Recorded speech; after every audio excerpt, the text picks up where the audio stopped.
All right, everyone, it's your boy Genius, G Squared Tactical. We got Miss Amanda, Miss G Squared Tactical over here. Why are we sitting in a mustard colored room with a clock that still does not have any Duracells in it? Well, I'll tell you. We went out to the range to do the comparison between the Mac 9 and the Tisas DS1911. Did not do a quality check on our mics occasionally or periodically, and come to find out we were talking, but nothing were coming out of our mouths, right? Because the audio was jacked. The camera got tired of hearing us. That's The what it camera was. got tired of hearing my big mouth. That's exactly right. So, anyway, I'm going to use the shooting portion of it, even though you will not hear a ding ding dong and all that. Maybe you'll like that. I don't know, but I'm not wasting ammo. Can't afford to do that. But so I will be overlaying it with the shooting portion of this video. I put two mags through each. She put one mag through each. So three total in each of them, 17 rounders. The mags are identical, both made by Tisas.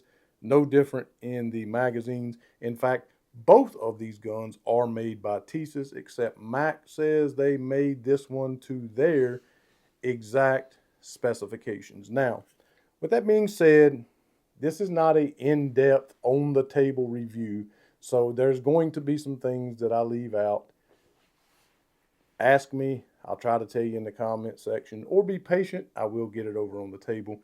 This is just initial thoughts comparing the two of them and how they shoot, how they feel in the hand, and all of that stuff. I'll tell you that Miss Amanda already knows what she likes, and she was very audible about it out of the range, which she typically is not. And so that will tell you how much more she likes one over the other because she's usually very quiet. She preferred the Tisas, I and did because it feels more natural in the hand. My hand just grips it perfect, and it's just a good fit. it's a good fit for That you. was too Too thick. wide. Yes. It was thick. Too bulky. Baby got back. Yeah. So and And the trigger wasn't good on that one. I didn't. you don't think think the trigger was as good? Well, I think all of those are probably. I mean, again, she doesn't shoot enough to be able to say, "Oh, I think this is the problem or that's the problem." But everybody knows what feels good in their hand, right? Everyone knows what they shoot the best with, and it was very obvious on camera that she shot abundantly better with the Tisas, faster, more accurate, even with the micro optic on there than she did with the Mac. Okay, now a lot of that could have been attributed to just the fact that it is bulkier in the grip. With that being said, someone did ask in one of the shorts that I put up, said, "Good Lord, man, that thing looks huge. Is that going to be too thick for small hands?" And I think some of it is an optical illusion, as in this big, huge aluminum mag well that's on the Mac makes it look like it's a ton larger in picture than it actually really is, because the reality is the width on this is 1.6, the width on this is 1.5. We're talking about a tenth. I do understand and realize in the gun world a tenth can make a huge difference. It is thicker, no question, but in comparison to the Prodigy and the Staccato, which I decided not to compare to these because I just did not think at the price point those are at that it would really be a fair comparison. These two are a very fair comparison, right? But in comparison to those two, the Staccato being at 1.68 and the Prodigy, I believe, at 1.6, very, very comparable in the grip. So if the guy that was asking that question was doing so in comparison to any one of those two guns, it's the same grip. I prefer the larger grip on my 2011s. Not all guns, but on my 2011s, I like the bulkiness of it, and I do actually like the extended or flared mag well that's on there. But we will start up top. We will start with the sights. I do like the sights better on the Mac 9 with the fiber optic green front sight that is raised for your co-witness, and it does come with a optic mounting plate with an integrated rear sight that is serrated, blacked out, and adjustable for windage. And it's the RMR cut. I do have the Hollison 407C up here, so I do like the fact that it's cut for a full-size optic, and I do also like the serrations more so on the Mac 9, mostly because, as I mentioned in the initial video, you're showcasing that thing like Vanna White, ain't you? In the initial video on this, I did mention how close to the end the serrations were on the Tisas, and they did not come back very far, and they were not very aggressive. I felt like I was muzzling the web of my hand every single time I manipulated that slide, okay? These come back on the Mac 9 a good bit further, and they also are more aggressive, just deeper. But they both have front and rear slide serrations. The sights on the Tisas, just blacked out rear, serrated, white front sight, okay? You do still have your co-witness because it does flush mount the Hollison 407K. And, no plates, no anything like that. It did go on there. I did not have a problem putting it on there. It flushed right up and tightened right down 15-inch pound. And you do have a great co-witness. So I do like the larger optic cut on this one, or the full size versus the micro.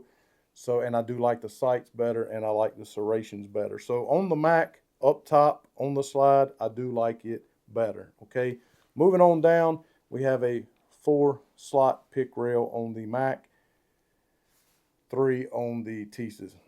Whatever, neither here nor there. There's nothing to like better or worse about that. The trigger guards on both of them are the same. They're both serrated on the front, and the undercut is identical on the trigger. They both have skeletonized triggers.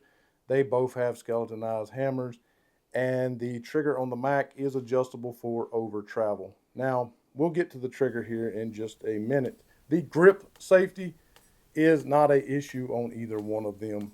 They do not cause a problem for me while I'm out shooting it at the range. Okay, they are, again, mostly just similar. They're very similar in size. As you can see, laying them side by side, they look identical as far as the size. It is a little bit thicker, but getting into that, the length on both is 7.9. The weight on the Mac is 30 ounces, and the weight on the Tisas is 29.9 ounces, so basically the same. The height is 5.77 on the Mac, 5.76 on the Tisas, so again, pretty much identical. With the plate and the full-size optic, it is weighted on the Mac at 34.9 ounces. That's what I weighted at, and the Tisas is 31.2. So overall, when you're holding the Tisas with the optic in place, it feels lighter in the hand as well as thicker. So she probably likes that a great deal about the gun as well. Both of them have basically the same mag release, very easy to manipulate without adjusting your grip. They both have the 25 LPI checkering on the front and the back. Obviously, the Mac has the aluminum mag well. This one does have a flared mag well, although it's integrated or made into that grip module. I do like the way that that is done, although I also like a large flared mag well. I like the way that it looks, and also for me, as I've mentioned before, with the fat sausage fingers, it helps me to keep a high and tight grip. It helps me to keep my grip up. She complained on this one that she was actually losing her grip, versus on this one. And it may be because I couldn't wrap my fingers to get a good. Yeah, because solid. it looks like, I don't know, I didn't get that measurement, but it looks like front to back the grip on the Mac is. See, if you can tell that's much wider. Right. Yeah, see that it just don't. And according to get a good grip. According to the specs, it's not really that much wider, right? I don't know, but to each their own. It holds better for one person versus another. What I don't like about the Mac is the safety. So we're going to pop the safety up and decently positive snap into place. Almost nothing coming back down. Up. It almost makes no sound. Very positive. I'm a snob about the safety on my 1911s and my 2011s. The very first shot that Miss Amanda took with this one, I wasn't going to put it on camera, but I think I will, because she does not ride the safety as I do when I shoot 1911s, etc. And she barely touched it when she took her first shot, and it had barely engaged the safety enough to keep her from taking her next shot. That's never happened with her on 1911s or 2011s, and it speaks to the flimsiness of this safety, right? It is just very, very flimsy. If I were to keep this, I would change. I don't know if it's just mine or they're all that way, but I would change that spring in there. I forget what that little thing is called. Either way, I'll put it up on the screen. But I would definitely change that to try to put some more tension on there to get it to pop more positively into place and to pop off more positively. Okay, but so I don't like the safety on this. I actually hate it quite a bit. Now, getting to the trigger, my 3 average on the Mac was, what was my 3 average? No, 4.9. So it's 4.9 was my 3 average and 4.7 on the Tisas. Okay, so the Tisas trigger was a little bit lighter, and you can feel that. Okay, the take up on the Mac trigger is less. It hits a wall, and you feel all of that 4.9. It does have a little bit heavier trigger. Again, we're only talking about tenths, but in the gun world, it does make a big difference. And if you'll notice on the video when she was shooting this one versus this one, and I as well, as I started out shooting this one, you can't hear the ding, ding, ding, and the and Ping, ping. yeah, and the gun or the camera was not on the target, so you'll just have to take my word for it. I was lights out with this thing with the Tisas, and with this one, I was having a little bit more difficult of a time 40, staying on the target, you know. And I think that's because the trigger is definitely better in the Tisas than it is in the Mac 9. It's weird, right? Because they're both made by Tisas, but to Mac specs. This trigger is adjustable for over travel. They both have skeletonized triggers and hammers. If I have not already mentioned that, I probably did. Did I? You did. Already said it. All right. Well, good enough. So the the trigger's better in the Tisas, but not by much. So you hit the wall, you feel all of that 4.9 or 5. It actually feels heavier than that. I'm just trusting the gauge on the 3-pull average. The reset, very nice, super audible, tactile, push back on your finger, very short and very audible, just like you would expect from a 1911, 2011 platform. And the pull from there after the reset, just a tiny bit of take up and then pull. So on the Tisas, so you come up to that wall, there is more take up on the Tisas, but when you hit that wall, it just feels so much lighter than 4.7. But again, going by the gauge. Reset, tiny bit shorter on the reset, but just as tactile, and it pushes back just as much. About the same amount of take up after the reset, and then it breaks. Okay, I'm not a trigger snob, but everybody always wants to know. But if you're out there comparing them and trying to shoot them right side by side, one right after the other, the trigger does make a difference in that case. Now, when I put the additional rounds through this to get it out to 250, I ended up shooting way better with this than I did when we were doing the comparison. But it's because I was only shooting this for well over 100 rounds. So I got used to it, just like anybody, okay? Overall, I'm going to have to say, so when I initially bought this Tisas, right, I bought it because it was a double stack, budget friendly, 2011, 1911 double stack, whatever. And I typically sell guns like this. But when I brought it home, I ended up carrying it a day or two. I ended up putting it in the Jeep with me, in the truck with me. And then when I mentioned to someone about selling it, my wife said, "You're not selling that gun. I've been married to you for 28 years. If you keep a budget gun when you have staccatos and prodigies in the safe, I know that you like the gun. You're not selling the gun." So I didn't sell the gun. I still have it. I still do occasionally carry it. I really, really like the gun. Okay, I shoot really well with it, as does she, and that matters as well. So overall, I'm going to give the slight edge to the Tisas, and not just because of the things that I mentioned, because during the initial Thoughts, range test, whatever on this one. I had two stovepipes. One of them was a beautiful stovepipe. One of them not so much, but it's stovepipe nonetheless. I was using the same ammunition in both of them, but the initial range review with this was a stovepipe.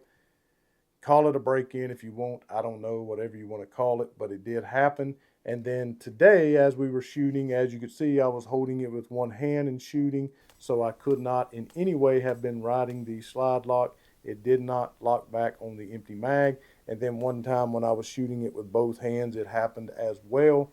So it never happened on the Tisas. It didn't happen anymore. It only happened those two times. It never happened to you, did it? No? No.